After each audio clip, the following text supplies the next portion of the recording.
The opening ceremony will be presented by Oregon's Poet Laureate, Kim Stafford. Kim lives in Portland and is a guest of the Representative Margaret Doherty. He will be reading his poem entitled Bold Birth of a New Oregon. Good morning.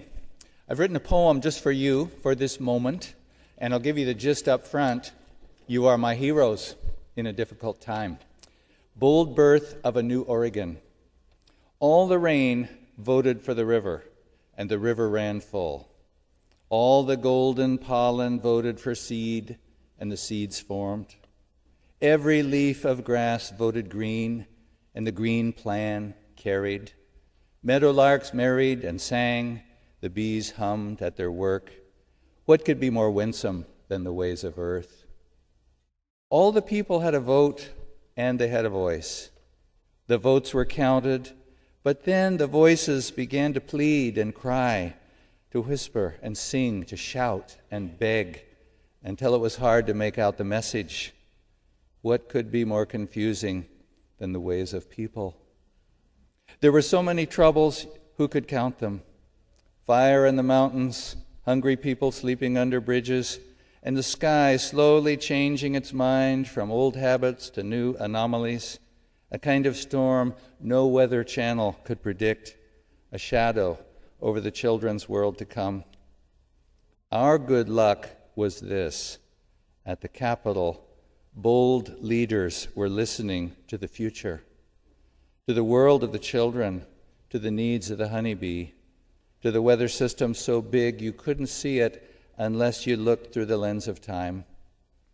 Under these conditions of uncertainty, we are grateful for your courage in making bold decisions. This is the time for Oregon heroes. I see them here before me. Be our fearless emissaries from the future. Come back to set a sturdy foundation for the rediscovered world we need to be. Amen. As your representative on the Oregon Cultural Trust Board, I would like to welcome Oregon's Poet Laureate, Kim Stafford, to our house. With the help of his high school English teachers, Mrs. Pittman and Miss Scholastica Murty, and with the help of his family, and with the help of rivers and forest and students and wise strangers of all kinds, Kim Stafford started writing, and he can't stop.